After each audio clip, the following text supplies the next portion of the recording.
Yes, the holiday season is quickly approaching, and if you're like me, then you're feeling the pressure to come up with some extra cash so that you can buy gifts for all your loved ones. But how are you going to do that? Well, I've assembled at least 9 different ideas for you to make some quick cash before Christmas. Really, it's more like 15 to 20, but I'm combining some things into general ideas. So I'm not going to talk about something like create a YouTube channel or a blog or get into affiliate marketing, because that stuff's really not guaranteed to make you any money. It could be years before you make any money. We're going to focus on things that'll get you cash as soon as today in some cases, or definitely within the next couple of weeks. It'll help pad out your wallet before Christmas for sure. Here we go. Number 1, this is the most obvious one, but you could get a part-time seasonal job. There are tons of retail stores, even companies like UPS. So many people are looking for employees in general right now, but especially this time of year, they really need to up their workforce with seasonal part-time team members. Now, one of my first jobs was working at Macy's. I know that they more than double their workforce just for the holidays. So they hire tons of people. I was hired for the season, and I ended up staying for like 4 years just because I liked it there. Most of the seasonal workers are working day jobs, or they're going to school during the week. It's very common for people to just work nights and weekends. You can even trade shifts with people, give away your hours, take more hours as you please and as they're available without talking to the manager. It's one of the best systems I've ever had the pleasure of working with when it comes to scheduling and flexibility. At least that's how it was a few years ago. I'm not trying to make this an ad for Macy's. I know there's tons of companies out there who are hiring right now. Lots and lots of retail stores and, warehouses and shipping companies. Everybody needs workers right now. Nobody wants to work. So right now is a better time than usual to actually get hired. Your chances of getting hired are going to be a lot better, and the pay is going to be better too, because everything's so competitive right now. If you don't want to go the traditional job route, then stay tuned, because the rest of this is all working on your own, stuff you can do on your own time. Now, if you don't want to fully go on your own, you want to work independently, but you want to use the customer base and the structure of somebody else's business model, I don't know, whatever, you can join the gig economy. You can give people rides with Uber or Lyft, or you can, better yet, just deliver food. You can have minimal contact with people. You can just deliver food with an app like DoorDash, Postmates, Uber Eats, or Grubhub. I've used 3 out of 4 of those, and by far my favorite is DoorDash. But see what's available in your area. I love DoorDash because it's very transparent. It tells you before you accept a delivery how much you're guaranteed to get paid, how far you have to drive. Just the interface is really easy to use. When it's busy, I've made over $20 an hour easily. But the thing is, it's not always going to be busy. I don't know where you live, how big of a city you live in. I live in a relatively small city, about 150,000 people, and it's not a very affluent city either, but still, this thing tends to be busy most nights of the week. I should also mention there's Instacart. If you want to go be somebody's personal shopper, you can just check into the app and pick up the things the person wants and go deliver the food. In my experience, though, I found that it's just not as good as delivering food with DoorDash. The pay is lower and the amount of work is much, much higher. But you know what? You're not limited to any one of these. You can literally try out all of them, and when one's not busy, you can do another one. When there's no work on that one, do something else. So definitely worth looking into these apps, though. Number 3, you might have guessed this if you saw either of my other videos. Sell stuff around the house. You can list stuff on eBay. No guarantee that that's going to sell before Christmas, but you have a chance if you have something desirable around the house. You'll be surprised what kinds of items you have lying around that you just don't use anymore, you don't need anymore, you don't want anymore, but somebody else wants it and they're willing to pay up for it. You can sell old clothing, old collectibles, old household items, electronics, really anything at all. And if you don't want to deal with eBay, there's so many platforms to sell on today. Facebook Marketplace, Mercari, Craigslist, OfferUp. You can go to local flea markets, pawn shops, lots of options out there. I will admit, though, that I've used this strategy before at Christmas time, and I've sold some things that I really regretted. So just think twice before you get rid of something. Make sure you're really not going to miss it down the road. All right, number 4, you can sell baked goods or hot lunches even. I've known several people to do a nice side hustle baking cookies and selling them, baking cakes and selling them, making fancy jello molds and selling them. I couldn't believe how much this person was charging for these jello molds too. Craziness, but very cool. Very cool. People will buy them. You know, network with people around you. Just let people know on your social media. You can let people know online on Craigslist and stuff like that. You can even go door to door. You can set up a booth at your local farmers market or flea market, or set up a little table outside your house and let passers-by buy your baked goods. Whatever you want to do. Also, I've known somebody to sell really great hot meals too. At one of my previous jobs, this lady would sometimes come by and offer hot plates of home-cooked food. Really good Mexican food. She made like tamales, enchiladas, burritos, cartons of fresh salsas, and she would sell all that stuff, and we would be so excited whenever she would come around. This was actually a relative of one of our coworkers, and it got to the point where we were constantly asking our coworker, like, hey, do you think we can place an order? She can bring us something tomorrow or later this week for lunch.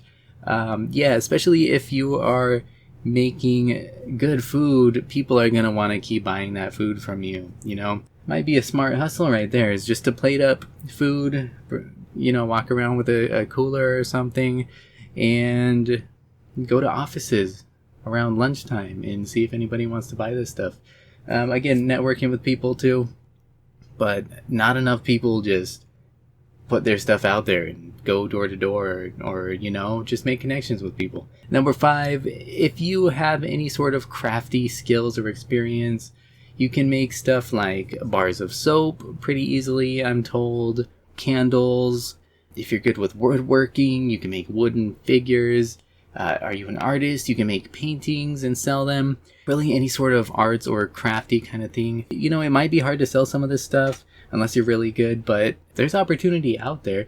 Especially a lot of people are really passionate about doing these sorts of artistic things. So if you can just get out there and share them with the world. So many people, you know, like to draw or paint, but they never show off their work to anybody. They never try to make any money off of it, assuming that, you know, I'll never be an artist, I'll never make money off of this. This is just a hobby. But you know what? Go buy some dollar store canvases, paint some of your best work, whatever you can do, and take it to an arts and crafts show or a flea market in your area. Just get it out there. Put up a booth and see what happens. See if anybody wants to buy anything. Put yourself out there. All right, number 6, Craigslist Gigs. Craigslist has a section for local gigs in your area, and these are different from the job listings.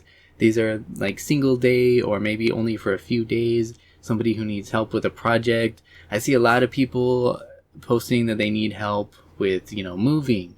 So they'll want you to come over on a Saturday or something for a few hours and help move boxes, or just kind of manual tasks like that. Manual labor can be an easy way to get a little bit of cash, just work for a few hours. Definitely something to look into. Beware of those local models needed. We need a female, 20 years old for, just be careful. Be careful who you're working with here and what you're getting yourself into. But a lot of just basic manual labor tasks, whatever. So check it out. Number 7, speaking of manual labor, you can start a local small business, a service-based business like mowing lawns, for example. This is something I did a few years ago. Was I great at mowing lawns? No, but it's very, very simple work. If you have a truck and a lawnmower and hopefully a edge trimmer or weed whacker, you're in business. And again, I used Craigslist. I just posted my services were available on Craigslist, and I quickly got, you know, quite a few nibbles. It is, you know, it can be hard, tiring manual labor, but it's very, very simple. Pretty much anyone can do it, and there's a demand for it. Lots of people don't want to put in the time to mow their own lawns. They'd rather pay somebody. And a lot of people have a hard time finding good lawn care service. Before I got into this, I was repeatedly hearing people complaining about their gardeners, about the level of service, not the quality of their work necessarily, but they felt like there wasn't communication, or they just didn't like the service they were getting. So I said, hey, you know what? I can do better than that, and I can do it for cheaper too. Because I was surprised how much money some of these people are making too. It can be very lucrative. Now, we're talking about Christmas time here. Over here in California, it's fine. It's sunny. People are still mowing their lawns. But if you have some place where you're covered in snow and you're not mowing lawns, well, you could offer to shovel snow for people. You could offer to clean chimneys for people. These are pretty basic skills. They're hard work, but they're things that people don't want to do, but you can learn very quickly and very easily. They require minimal equipment. It's just your time and your effort that you're putting into it. You're trading that for money, for cold hard cash. Lots of opportunities out there. Number 8 is to teach something to somebody or some people. So if you don't want to do the manual labor necessarily of, hard backbreaking work, maybe you're good at something, maybe you have some specialized knowledge of a particular skill or category. Are you a musician? Do you know how to play piano or guitar or something? You can offer to teach that to somebody else. You don't need a teaching credential to just say, hey, I'll help you learn this or that. Again, Craigslist, I'm offering this in this area, hit me up. Or social media, there's plenty of avenues out there. Share what you know for a small price. Offer to tutor people. People will pay for your knowledge and your expertise, even if you're not Mozart, even if you're not some expert. If you know more than the average person does, and you're willing to teach what you know to bring them up to your level, that's worth something, Don't sell yourself short just because you're not top 1% of this particular study. If you know more than the average person, you're golden. And finally, last up, number 9, I have a feeling nobody's going to want to do this one, but it's worth mentioning. Busking. What is busking? Is being a street artist, a street performer. You can be a street performer for a day. You can go stand out on a busy city street with whatever you got. Just entertain people and put out a little hat or a briefcase or something next to you. Welcome tips. There you go. If you're good at what you're doing, or if people just feel like they want to be generous as they're walking by, throw $1 or $5 into your thing. It's a chill day. Just having fun. Again, are you a musician? Do you play guitar? Can you sing? Do you play saxophone? I don't care what it is. Maybe do you know some magic tricks? You could be a magician, an illusionist out on the street. You entertain people as they pass by. Are you a comedian? You can tell jokes and entertain people as they pass by. There's really no limit besides your imagination and maybe local laws and regulations. You want to check that out before you give this a try. This is something that it takes guts. It's embarrassing. It is very, very, very scary. But then you just get out there and you do it. And you're proud of yourself afterward for facing those fears. I actually did this. I didn't put out anything for money. I just wanted to stretch myself and to prove myself that I could do it. Once upon a time, I was a unknown SoundCloud artist. Yeah. It was terrible, but I got out there and I played my music and proved to myself I could do it. You can do it too. Chances are you're much better at whatever you do than I am. I am a fool. But those are 9 plus ideas to make some extra cash before Christmas. If you have any other great ideas you'd like to share, feel free to do so down below. I thank you for watching. If you enjoyed this, maybe consider subscribing. I have 0 subscribers right now. I'm planning to see where the road takes me, and just I want to bring as much valuable content to you as possible. So anyways, I'm going to stop talking now. You take care. Go get that money. I'll see you next time.